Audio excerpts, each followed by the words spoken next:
So I have real life video of people in the actively dying phase that I want to show you. So I know this is hard and people will not want to watch these videos, but the reason why I think it's so important is because we don't know what it looks like to die. So when people see it in their real life, they feel traumatized because of the things that they've witnessed their loved ones going through. A part of the educational process is to actually see what it looks like. If you see what it looks like in these videos, then if you see it in your real life, you'll be better prepared. I want the dying process to feel more sacred instead of like this emergency that you have to feel panicked around.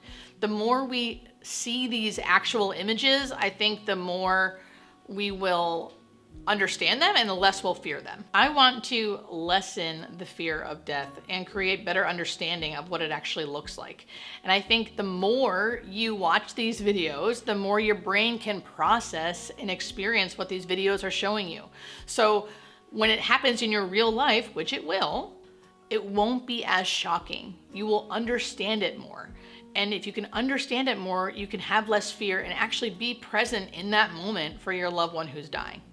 And this is not to desensitize you, but it's just so you can understand. You can understand what you're seeing and why it's happening and how it's affecting your loved one. Our brain will process events in our life differently if it's the first time we're seeing it or if we have already seen it and understand it.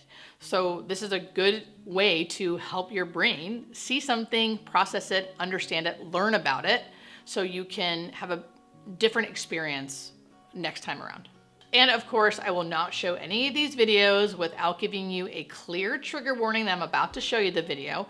And just so you know, these are not my patients. I have been given these videos with written permission saying I can share them for educational purposes. Okay, so this first video that I'm going to show you, the family sent me this video saying that their grandmother died about 12 hours after this video was taken.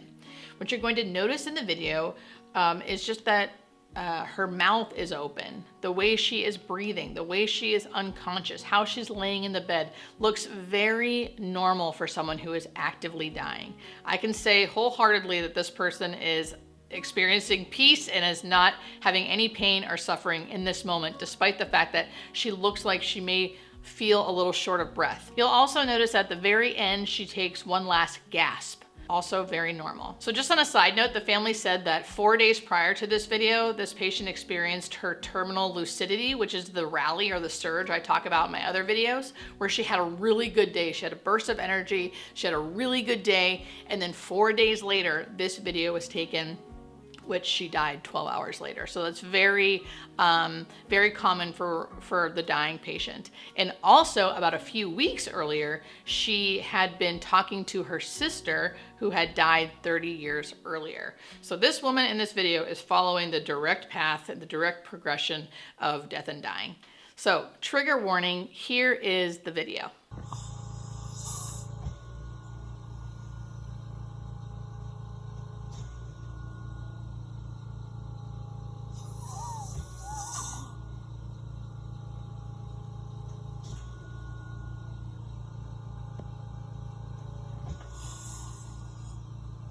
Okay, so if you noticed in that video, she had oxygen in, which probably was not totally necessary, but a lot of times hospice companies will have the person on oxygen. You saw that her mouth was hanging open. That's because our muscles are so relaxed, we don't close our mouths. So we have a lot of mouth breathing. She was breathing so shallow, you could barely see her breath until the very, very end when she took that gasp, which is also all very normal. So this is a very normal and peaceful death and dying video. So the next video, we see a lot of the same thing, but you'll notice the eyes more. So this next video, you'll see her eyes are open and fixed at the ceiling. You'll notice her mouth is open again, like the last video. I think in the next video, you'll really see the changes in breathing a little better because you can see her breath more, her chest rising and falling, and you'll hear terminal secretions, which is that death rattle. So trigger warning, here is the next video.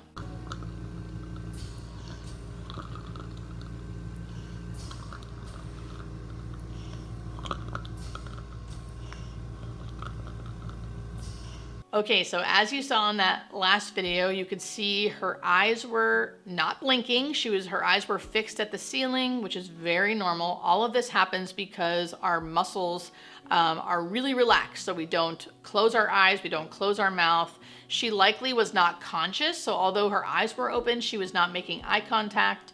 You could hear the terminal secretions, which are very normal and are not affecting the person. And you could see the changes in breathing. Now, again, all of those things look different and scary to us, but they're actually a very normal part of death and dying and are to be expected. We can tell by the way she is laying, how calm she looks, that she is not bothered by these changes. And they're actually biologically normal, and they're metabolic changes that are just happening because the body knows how to systematically shut down and die. And the less we mess with that, the better the person will feel and the more peaceful they'll die. And remember, the body is built to live and the body is built to die. And these are all of the normal built-in processes that happen when someone's dying. So I know those were hard to watch, but I'm glad you stuck with it. I would really like to know what you guys think in the comments. So let me know how you feel after watching those videos. And don't forget to like and subscribe for more death and dying information.